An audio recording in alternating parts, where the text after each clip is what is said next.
We've noticed some massive insider selling. We're talking about individuals who have sold at least $10 million worth of shares just over the last 14 days. We're going to cover each one. We're going to start off, in fact, with Visa, as we notice the chief risk officer selling on 2 occasions. Once on the 14th of March, $13 million, but again on the 19th, he sold another $13 million. That is quite a large $25 million sell, and we're going to run into each one of these companies, giving you our own view. With the first one then being Visa, it is up around 22% over the last 12 months. Year to date, it's also up nearly 9%, and over the last 10 years, up 425, whilst trading near its all-time highs at $367. We do also notice a double buy from both Seeking Alpha and Wall Street, with a yield payable at 0.7% and a forward valuation sitting just below 30. We do also want to flag the outperformance of the S&P over the last 10 years. This includes dividends reinvested. They're up 461%. In comparison, the S&P is up 175. And if we look at the institutions, what they're doing with their 82% ownership, over the last year, they've sold around 43 billion worth of shares, which is marginally more than what they have been buying at 42 billion. But we noticed in the most recent quarter, they were buying a little bit more than they were selling. So you could argue no real clarity as to whether institutions are more bullish than bearish. We can also have a quick look at the activity of super investors, and the vast majority have started to trim their overall position, with some of them up to around 27%. Then in terms of the valuation, as we mentioned, the forward P is just below 30, and that is above the 5-year average of 27.5. This is what we would typically call a potential overvaluation signal, something we also notice when looking at dividend yield theory. This does tell us a company is undervalued when the current yield sits above the 5-year. We're noticing the opposite, although not far off, so you could argue a possible reasonable or in fact overvaluation signal. If we were then to take a look at this model with the blue tunnel telling us the expected fair price, right now the trading value of Visa sits at the upper end. Again, reasonable signal is noted here, but you could argue it can be considered to be an overvaluation one. And they did just report their most recent quarter where revenue was up 10% year on year. We did see a drop in their operating margin by around 3 percentage points, and this was also reflective of their bottom line net profit -3. However, their transactions are up double digit at 11% year on year, with their payment volume also up high single digit 9%. They do also anticipate the next 4 quarters all to be growth to the EPS, with a 100% historical track record,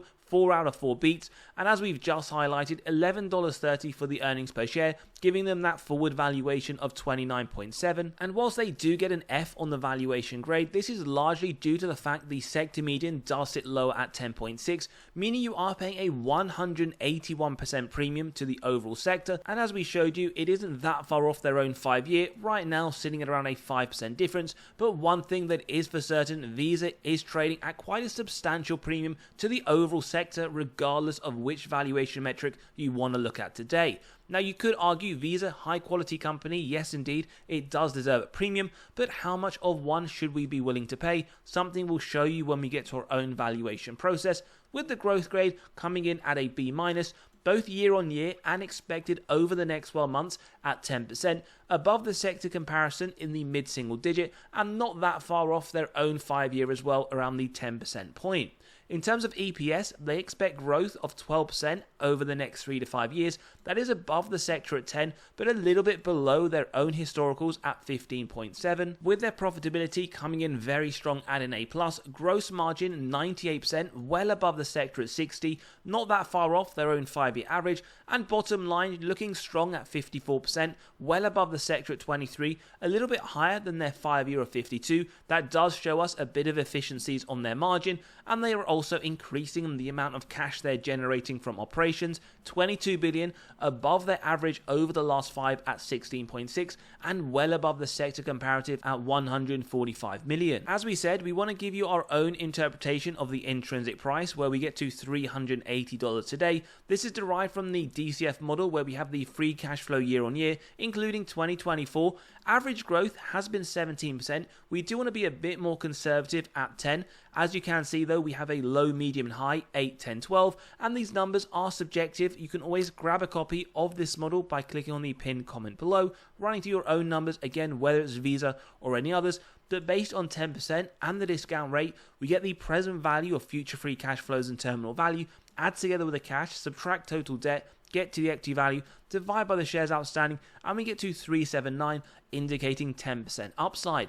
Now, we'll also show you, for full transparency, at the 8% point, $328, indicating downside of 4%, and 12%, indicating 437, upside of 27. As we typically do, though, on this channel, we take the median rate of 10%. Well, we're not done there, because we do like to add a margin of safety, starting off with 10%, executing on that if it meets our 3 golden criteria: wide moat, strong financial metrics, and good forward-looking data. If you believe that in today's episode, a buy at $342, which isn't that far off. So what we're saying for Visa, quite a substantial insider selling, and we can see this right now based on our own evaluation, 10% MOS. Wall Street themselves see this at $387 over the next year, translating to 13% upside. And remember, insider selling, whilst we are talking about it, it isn't necessarily a bearish signal. They sell for many reasons, personal and financial. We also want to let you know we have just this morning released our latest free weekly article. We draw one every single Monday morning to your inbox, where we cover severely undervalued stocks as well as what's gone in the market over the last few days. So click below, you can sign up and read straight away, where you'll also be able to gain access to severely undervalued stocks for the month of March. Lots of information for each one, the upside that Wall Street themselves see over the next year, and on top of that, you can grab a recently released copy of 97 stocks that Wall Street themselves believe have the most upside in the S&P right now. So click below, you can sign up and read straight away. The next insider selling here is Walmart, where we noticed a sale on the 14th of March for around $527 million, quite a substantial one from the 10% owner. Now, the company itself is up 41% over the last 12 months. Year to date, though, it is down around 4%. Over the last 10 years, up 220, trading in the mid to upper end of the 52-week range. Bit of a pullback from their all-time highs at $106, with only one buy rating from Wall Street, a yield on offer at 1.09%, and a forward P sitting around 32.5. And as we can highlight, massive outperformance, up 286, including dividends reinvested, with the exact same for the S&P, up 175. Now, institutions own around 27%, with 14 billion worth of sales over the last year. A lot more buying in this case at 58 billion, and we also see that reflected in the most recent quarter. So unlike stock number one, we can in fact see institutions very bullish on Walmart. In terms of super investors, you can probably already note there has been very minimal movement, in fact, over the last few years. Whilst in the most recent quarter, we did get one super investor reducing their position. It was only 60 shares, so we won't really count that as any meaningful information. The same to be said in Q3. In fact, you'd have to go to Q2, where you do see a lot of selling. But one thing that we maybe can point out, not many super investors have actually been buying the company over the last few years. In terms of the forward P, we do see quite a lot of overvaluation signals here, as 33.4 is well above the 5-year average of 24.3, as well as the yield at 1.08, significantly lower than the 5-year average of 1.51. And if we do get into this valuation metric, we can see another overvaluation signal, as the company is trading severely above even the upper end of the blue tunnel, so 3 overvaluation signals. If we do look at their most recent quarter, their revenue was up around 4%, pretty much in line with inflation. They saw around 17% increase to their membership year on year, comparable sales up 5%, with some very small efficiencies to their gross and operating margin, however a very small drop to their bottom line net income. In terms of earnings, they expect growth in 3 of the next 4, with a 100% historical track record, and as we highlighted, forward valuation right now around 32.5, and they do get an F very similar to the previous stock, sector a lot lower at 16, so you are paying a 102% premium. And as we can see, in relation to their 5-year average, again, a premium is being paid if you're considering buying this company, one that is reflective in nearly every single valuation metric, bar the EV to sales, where on both accounts it is trading at a bit of a discount to the overall market. They get a C- on the growth, with both year on year and forward looking in the mid-single digit. That is above the the sector at the low single digit 2 to 3%, and they're pretty much in line with the numericals from over the last 5 years, with EPS anticipated to grow at just under 9%, a little bit higher than the sector at 7.4 and a little bit higher than their own 5-year of 7.33. If we look at profitability, A+, gross margin 25%, below the sector at 36%, in line with their 5-year average. Bottom line 3%, a little bit lower than the sector at 4.6%, pretty much in line with their 5-year, so no real efficiencies noted to operating or bottom line net income, but we do notice a little bit more cash generated from operations, 36 billion, over the last 5 years 31, and significantly above the sector at 800 million. Now our valuation is $88 derived from the average of these 3 models, and what this is effectively telling us, based on the current price pretty much around that value, there is no margin of safety, but Wall Street on the other hand, with their buy rating, see this at $112 over the next year. This in turn translates to 29% upside, and we'll just show you for those that are interested at the 10% MOS, a buy at $79, at 20% around $70, and at the 25% point around $66. But as always, give us your thoughts. Do you also believe these companies are a sell, or do they actually look like a good opportunity to buy? We then move on to Palantir, where just over the last few weeks we do get 2 sales, one at 310 million, another one at 27, taking that to around 340, and it has had an incredible performance, up 291% just over the last 12 months. Year to date up 27%. Right now it is trading at the upper end of the 52-week range, little pullback from all-time highs at $125, a triple hold from Seeking Alpha, Wall Street and Quant, with a fairly high forward P at 163. And we can also highlight over the last 3 years, massive outperformance of the S&P, up 596%, when the S&P in the same time frame returned 27%. Institutions do hold around 46% ownership, with 7 billion worth of sales, around 50% more in terms of buys at 12.6, and a bit more buying than selling in Q4, so we can note institutions fairly bullish. And to keep things consistent, we also want to show you super investors, but there has been no movement. In fact, the most recent one, you'd have to go to Q1 21, where Daniel Loeb did fully sell out 2.5 million shares, and in Q3 you can see prior to that those were the shares that he had bought. In terms of their most recent quarter, well, revenue up 36% year on year. We see their customers up 43% year on year, and some deficiencies noted to their margins, where gross margin, operating profit, and bottom line all decrease. They do, however, anticipate double-digit growth to the earnings per share for all of 2025, a 100% historical track record, and as we said, forward P very high, 163. No surprises, D- on the valuation grade, the sector trading at 22 in terms of the median, 648% premium right now, but also over the last 5 years, whilst it has traded at a very high valuation, it was lower, so you're also paying 31% premium in terms of that. And we can also note in relation to other metrics, whether you use price to book, price to sales, or any others, they're trading at such a massively high premium, but also in relation to their own 5-year figures. Growth grade though, they get an A-, now year on year 29%, pretty much what they expect over the next 12,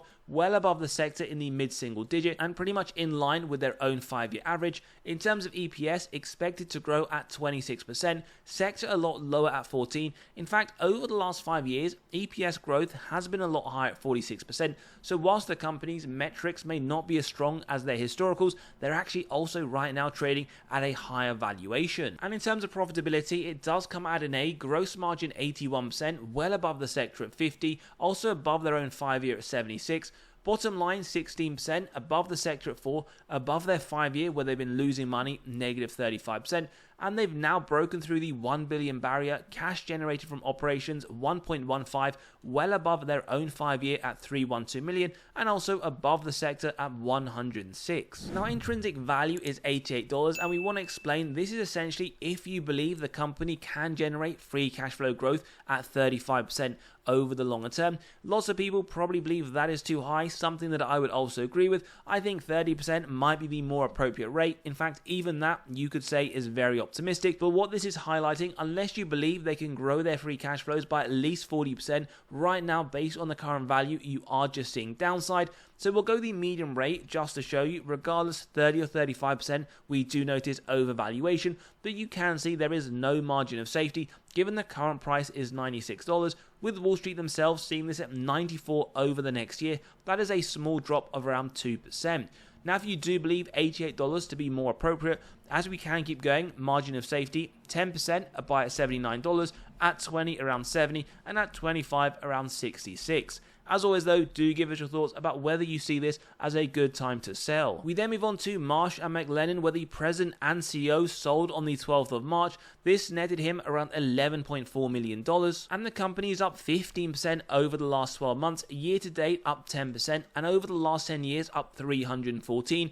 It is trading towards the upper end of the 52-week range, just one buy rating from Seeking Alpha, a yield on offer of 1.4%, and a forward PE sitting at 24.4. We can also see the massive outperformance of the S&P, up 393% over the last 10 years, with the S&P only up 175 in comparison. The institutions also hold around 88% ownership, $5 billion worth of sales, a lot more buying, nearly double at $9 billion, and we also see that reflective in Q4, so very obvious that institutions are bullish on MMC. And if we look at the most recent quarter of super investors, we do get some buying by a few different groups, but we do notice the same reflective over the majority of 2024. So whilst we notice a bit of a mix, you could say super investors as a whole are buying a little bit more than they are in fact selling. In terms of the forward PE sitting at 24.5, that is marginally above the 5-year average, and the same to be said on dividend yield theory, both of them not that far off the averages, so you could argue reasonable signal, but also perhaps a slight overvaluation. If we then move into this valuation metric, we can see it at the upper end, so again the same to be said with MMC,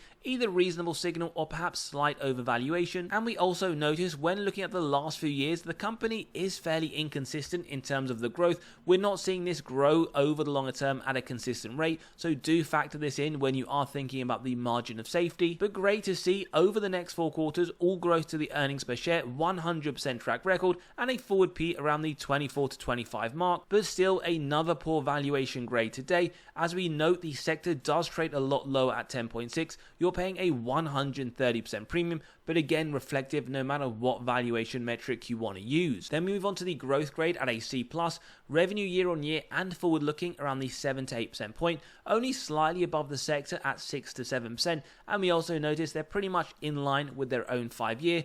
Earnings per share, well, that is anticipated to be lower at 9% than both the sector at 10 and their own 5-year average at 9.6, but profitability does look fairly decent at an A-. Gross margin 45%, that is lower than the sector at 60, but a little bit higher than their own 5-year.